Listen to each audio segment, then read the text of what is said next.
Assalamu alaikum, class 9 biology, chapter number 3, the cell. Today's our topic is division of labor within and across cells. कि division of labour किस तरह से होती है cell के अंदर और सेल के बाहर. फॉर एग्जांपल मैं कहती हूँ कि ये एक सेल है और ये दूसरा सेल है, ठीक है.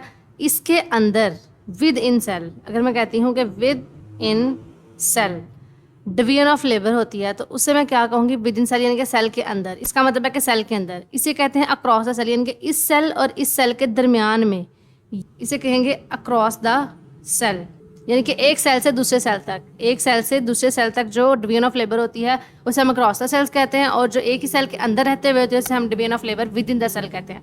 अब डिवीजन ऑफ लेबर का मतलब क्या होता है? डिवीजन कहते हैं तकसीम को, लेबर कहते हैं मजदूर को. तो डिवीजन ऑफ लेबर जैसे हम घर में काम करवाते हैं कि भाई आर्किटेक्चर आया हुआ घर में काम कर रहा है तो एक मिस्त्री होता है, मजदूर होता है, कोई ईंटें उठा रहा है, कोई लेके जा रहा है, कोई कुछ कर रहा है, कोई दीवार बना रहा है, कोई पेंट कर रहा है. तो इस तरह से डिवीजन ऑफ लेबर होती है, यानी कि उसके अंदर मजदूरों को काम दिया जाता है कि भैया आपने ये काम करना है, आपने ये काम करना है. इस तरह अगर हम कॉलेज की बात करें तो उसमें क्या होता है, बाहर एक गार्ड है जिसने क्या करना है, गार्ड का ही काम करना है. अंदर आए तो क्या होगा, एक रिसेप्शनिस्ट होगी, ठीक है, या होगा वट एवर. फिर फर्दर ऑन आगे principal, vice principal, teacher, students, वहाँ पे कैंटीन वाला, ठीक है. और ये सारे क्या है, इनको डिवीजन ऑफ लेबर दी गई है कि अपने अपने काम की उनको डिवीजन करके दे दी गई है कि भैया आपने ये काम करना है.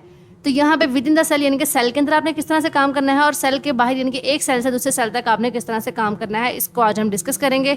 सो कम टू द टॉपिक कि डिवीजन ऑफ लेबर क्या होती है, what is the division of labour within the cell and across the cell. Firstly तो हम इसको जनरली डीड आउट करेंगे, फिर हम इसको स्पेसिफिकली करेंगे कि विद इन द सेल और आउट अक्रॉस द सेल या आउटसाइड द सेल किस तरह से डिवीजन ऑफ लेबर होती है. So what is the division of labour? Division of labour refers to the specialization of different parts of a system to perform specific task more efficiently, यानी कि specialisation होती है of different parts, यानी कि different parts के ऊपर different specialisation की जाती है किसकी, सिस्टम के अंदर, टू परफॉर्म, ताकि किया जा सके स्पेसिफिक टास्क मोर एफिशिएंटली, यानी कि उस काम को अच्छे तरीके से परफॉर्म किया जा सके.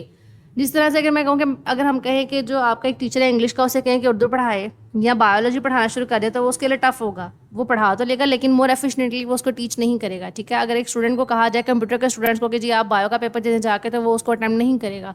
सो there is a specificity of everything, कि हर चीज़ के लिए स्पेसिफिक टास्क के अंदर एफिशिएंसी के लिए हमें उसको स्पेशलाइजेशन देने की ज़रूरत होती है. इनकी जो चीज़ जिस चीज़ में स्पेशलाइज्ड हो उसको हम वो वाला टास्क दें तो वो ज़्यादा अच्छे से उसको परफॉर्म कर सकेगा. सो इसी तरह से हम कह सकते हैं डिवीजन ऑफ लेबर भी इसी तरह से की जाती है कि स्पेशलाइज किया जाता है डिफरेंट पार्ट्स को, सेल के सिस्टम को, ताकि वो क्या कर सकें, स्पेसिफिक टास्क परफॉर्म कर सकें, किस लिए, एफिशिएंटली, बहुत अच्छे तरीके से. It is a fundamental principle that enhancing efficiency and functionally in biological systems both within and across the cell. इसको चाहे आप कर लें चाहे ना कर लें, इसका ऐसा कोई इंपॉर्टेंट चीज़ नहीं है. हाँ, डिवीजन ऑफ लेबर क्या होती है वो अगर आप कहें तो आप इसको यहाँ से यहाँ तक जो है वो कर सकते हैं. So now we will discuss what are the division of labor within the cell and across the cell. Within the cell, cell के अंदर क्या होती है? Within the cell, this concept is exemplified by the various organelles that each carry the distinct function necessary for the cell survival. जैसे कि हमने आपने पीछे पढ़ा हुआ है सारा का सारा कि किस तरह से हर सेल जो है वो स्पेसिफिक है. माइटोकॉन्ड्रिया जो है उसके अंदर जो सेल्स हैं वो प्रोटीन बनाते हैं, ठीक है. सेल के अंदर जो ऑर्गेनेली है, अगर सेल्स की स्पेसिफिकली बात की जाए तो नर्व जो न्यूरॉन्स होते हैं उसके अंदर और तरह के सेल्स होते हैं, ब्लड के अंदर और तरह के सेल्स होते हैं, लिवर के अंदर और तरह के सेल्स होते हैं, मसल्स के अंदर और तरह के सेल्स होते हैं, और हमारे हार्ट के अंदर डिफरेंट टाइप्स के सेल्स होते हैं. तो ये बात उसने किया कि विद इन द सेल, अगर हम सेल के अंदर की बात करें, दिस कंसेप्ट एग्जाम्पलीफाइड, इनके एग्जाम्पल है बाय द वेरियस ऑर्गेनेलीज के, डिफरेंट ऑर्गेनेलीज होती हैं सेल के अंदर that carry out distinct functions, जो क्या करती हैं, अलग-अलग फंक्शन अपना अपना परफॉर्म करती है. अगर हम ऑर्गेनेलीज की बात करें सेल के अंदर, तो सेल के विद इन द सेल बात करें हम, तो विद इन द सेल क्या होगा, सेल के अंदर क्या है, माइटोकॉन्ड्रिया से अलग काम करना है, राइबोसोम से अलग काम करना है, अगर सेल वॉल है उसका अलग फंक्शन है, सेल मेम्ब्रेन है उसका अलग फंक्शन है, अगर उसके अंदर प्लास्टिड है तो उसका सेपरेट फंक्शन है. तो हर जो ऑर्गेनेली है उसने क्या करना है, organelle that carry each distinct function, अपना अपना फंक्शन नेसेसरी जो जरूरी है for this cell's survival, cell के जिंदा रहने के लिए. अभी अगर मैं कहूँ कि माइटोकॉन्ड्रिया को निकाल दिया जाए, प्लास्टिड को निकाल दिया जाए प्लांट्स के अंदर से, प्लास्टिड के अगर हम प्लांट्स के अंदर से निकाल दें तो वो फोटोसिंथेसिस कैसे करेंगे? अगर वो फोटोसिंथेसिस नहीं होगा तो सेल डेड हो जाएगा. सेल डेड होगा तो डेफिनेटली क्या होगा, प्लांट भी पूरा का पूरा डेड हो जाएगा. तो यानी कि सेल के सर्वाइवल के लिए उसके फंक्शनिंग जो है प्रॉपर वो बहुत ज़्यादा ज़रूरी होती है. फॉर इंस्टांस में एग्जाम्पल के तौर पर उसने ये बताया हुआ है, फॉर इंस्टांस को कहते हैं हम एग्जाम्पल, ठीक है. For instance mitochondria generate energy, mitochondria कहता है जनरेट करता है एनर्जी को. एग्जांपल्स दिए हैं डिफरेंट ऑर्गेनेलीज के फंक्शंस की, कि माइटोकॉन्ड्रिया ने क्या करना है, जनरेट करनी है एनर्जी को. एंडोप्लाज्मिक रेटिकुलम ने क्या करना है, प्रोटीन और लिपिड्स को सिंथेसाइज करना है, सिंथेसाइज का मतलब है बनाना है. और लाइसोसोम ने क्या करना है, ब्रेक डाउन करवानी है किसकी, वेस्ट मटेरियल की. इन दिस वे, इस तरह से हम कह सकते हैं the function of each organelle contributes to the cell's overall survival, growth and function, यानी कि जो सेल्स के अंदर जो ऑर्गेनेलीज हैं वो किस में रोल प्ले करती हैं, कंट्रीब्यूट करती हैं सेल की ओवरऑल किसके अंदर, सर्वाइवल के अंदर, उसके जिंदा रहने के अंदर, उसकी ग्रोथ के अंदर, उसकी प्रॉपर फंक्शनिंग के अंदर ये रोल प्ले करती हैं। तो ये तो हो गया विद इन द सेल के सेल के अंदर वो किस तरह से काम करती हैं कि जो हर ऑर्गेनेल है वो स्पेसिफिक है अपने टास्क में, अपने फंक्शन में, ताकि सेल के अंदर जो डिवीजन ऑफ लेबर हुई है इसे कहते हैं division of labour within the cell, among the cell. ठीक है, तो हम ये कहते हैं कि जो माइटोकॉन्ड्रिया है वो स्पेशलाइज है जनरेट करने में एनर्जी में। एंडोप्लाज्मिक रेटिकुलम जो है वो क्या करता है, प्रोटीन बनाता है, लिपिड्स बनाता है। लाइसोसोम ने क्या करना है, ब्रेक डाउन करवानी है वेस्ट मटेरियल की। तो यानी कि लाइसोसोम को हम ये नहीं कह सकते कि तुम प्रोटीन बनाना शुरू कर दो, नहीं, उसे वेस्ट मटेरियल की ब्रेक डाउन करवानी है तो वही काम करेगा। अगर मैं कहूँ माइटोकॉन्ड्रिया को तुम भाई जाके वेस्ट मटेरियल की ब्रेक डाउन शुरू कर दो तो वो नहीं करेगा। यानी कि अपने अपने फंक्शन के लिए क्या है, परफॉर्म करने के लिए स्पेसिफिक है। तो इनके अंदर डिवीजन की गई है इनके फंक्शंस की, ताकि क्या हो सके, सेल का सर्वाइवल, ग्रोथ और फंक्शनिंग जो है वो प्रॉपर तरीके से हो सके। फर्दर होना है अक्रॉस द सेल। अब इन मल्टी सेलुलर ऑर्गेनिजम्स कौन से होते हैं जिनके अंदर different types of variety of cells होते हैं। जैसे कि मैमल्स की अगर हम बात करें, ह्यूमंस की अगर हम बात कर लें, प्लांट्स की बड़े बड़े जो होते हैं जिनके अंदर मल्टी टाइप के सेल्स होते हैं, मल्टी कहते हैं मैनी। तो उनके अंदर क्या होगा, division of labour extends across the cell, यानी कि सेल एक सेल से दूसरे सेल तक भी होगी। Each type of cell performs a specific role and contributes the overall function of the organism.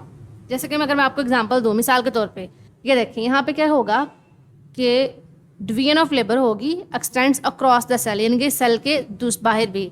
अब यानी कि एक सेल है, मिसाल के तौर पे मैं कहती हूँ कि हम लीवर के ऊपर काम कर रहे हैं या हम क्या कर रहे हैं, मसल के ऊपर काम कर रहे हैं। तो मसल के अंदर क्या होगा, अब मसल एक तरह के तो नहीं होते, मसल के हमारी बॉडी के एक हिस्से में तो नहीं है, पूरी बॉडी में जितना भी हमारा गोश्त है जो बोन्स के साथ अटैच है वो क्या है, सारे मसल्स ही हैं हमारी बॉडी के। तो अगर मैं कहूँ कि कार्डियक के अंदर, अब दिल के अंदर एक सेल तो नहीं होगा ना, दिल के अंदर तो कार्डियक के सेल्स बहुत सारे होंगे। न्यूरॉन्स की अगर हम बात कर लें तो बहुत सारे न्यूरॉन सेल्स होंगे, नर्वस सेल्स होंगे। ठीक है, तो इसी तरह से क्या होते हैं, बहुत सारे सेल्स। अब एक सेल से दूसरे सेल तक जो फंक्शन परफॉर्म होगा उसे हम कहेंगे अक्रॉस द सेल। अब each type of cell perform specific role, हर सेल क्या करेगा, स्पेसिफिक रोल प्ले करेगा और कंट्रीब्यूट करेगा किसमें, overall function of the organism. Within the cell के अंदर क्या था, सेल के सर्वाइवल की बात की जा रही थी, और अक्रॉस द सेल के अंदर क्या है, फंक्शन ऑफ ऑर्गेनिज्म, पूरे सर्वाइवल, किसकी सर्वाइवल की बात की जा रही है, पूरे के पूरे ऑर्गेनिज्म की। मिसाल के तौर पर muscle cells are specialised for the contraction and movement. ठीक है, अगर हम मसल्स की बात करें तो मसल्स क्या करते हैं, मसल सेल्स करते हैं स्पेशलाइज्ड कंट्रैक्शन करवाते हैं एंड मूवमेंट करवाते हैं, किसकी, मसल्स की। नर्व सेल्स की बात करें फॉर ट्रांसमिटिंग मैसेज को, वो मैसेज को ट्रांसफर करवाते हैं। एंड रेड ब्लड सेल्स क्या करेंगे, कैरी करेंगे ऑक्सीजन को। और इंटरसेलुलर, ये जो इंटरसेलुलर स्पेशलाइजेशंस होती हैं, यानी कि सेल के अंदर specialisation allow complex organisms to perform a wide range of functions, के बहुत सारे फंक्शंस जो है वो एट टाइम परफॉर्म कर सकता है।